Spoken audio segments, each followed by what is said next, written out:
The most important issue that the President should focus on in 2013 is the creation of jobs and reducing the unemployment rate. With the near collapse of the U.S. banking and financial system hitting late in the 2008 race and the nosedive in the employment levels, President Obama's tenure in the Oval Office has been defined in many ways by the economy and the worst recession in a lifetime. But when several rounds of tax cuts expire at the end of 2012, resulting in $500 billion in budget cuts and tax hikes that could push the U.S. into another recession, Congress and the President are ready for another debating issue. Obama is seeking to extend the Bush tax cuts for those making under $250,000, but has said repeatedly he is committed to ending the tax cuts for the wealthy. The economy remains one of the most important issues for citizens. We find ourselves in a nation facing debt, doubt, and despair. This is the worst economic recovery in 70 years. Unemployment has been above 8% for more than 3 years, the longest run since the Great Depression. Families are hurting.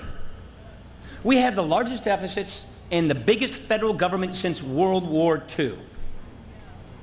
Nearly 1 out of 6 Americans are in poverty, the worst rate in a generation. Moms and dads are struggling to make ends meet. Household incomes have dropped more than $4,000 over the past 4 years. Economic recovery continues to be an important issue to citizens, and jobs and unemployment are at the core of recovery. Job growth has slowed over the past months, leaving the unemployment rate stagnant at 8.2%. In some communities, the unemployment rate is worse. For instance, the African American unemployment rate is above 14.4%, and the unemployment rate for Hispanics is about 11%. However, with continued cuts in local, state, and federal spending, many of these cuts have been government jobs. Obama believes that the government plays an important role in job creation, including using stimulus spending to create more government and private sector jobs. Over the last 3 decades, the income of the top 1% grew more than the income of the entire bottom 90%. Today, the U.S. has the 5th largest spread between rich and poor of every country in the world.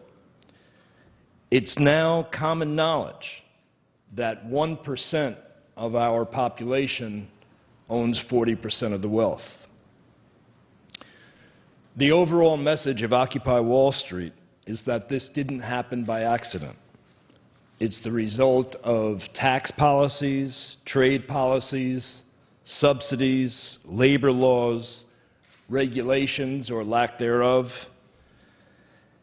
and all of it has been done in the narrow self-interest of corporations, many of whom have socialized costs and privatized profits.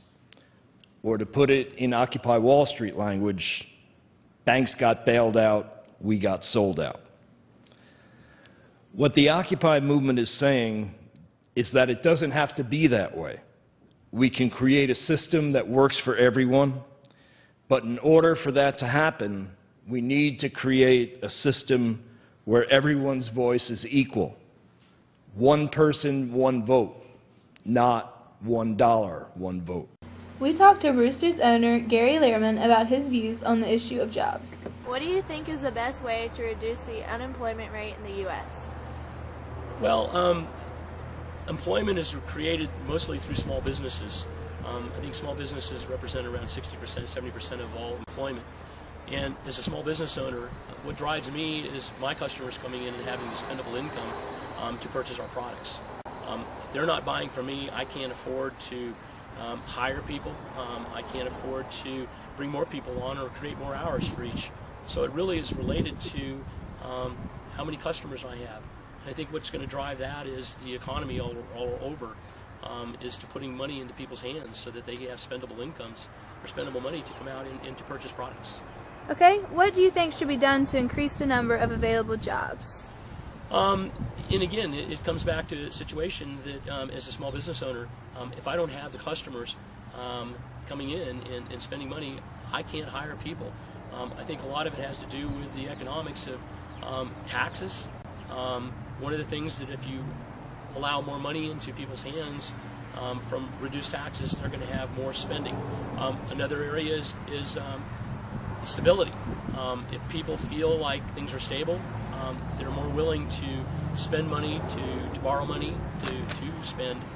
If they're not sure what's going to happen tomorrow or the next day, they're just not going to spend. Also, as a small business owner, a big concern I have is the health care plan. If it's going to cost me a considerable amount more money to have health care for my employees, I'm going to be more hesitant in hiring additional employees. For my type of business, it's a little easier because I have younger people that are generally insured by their parents. But I know other businesses that they're just very hesitant in hiring people because of the potential cost of health care and how it's going to affect their business. So, Mr. President, how will these issues be resolved in 2013? And I'm proud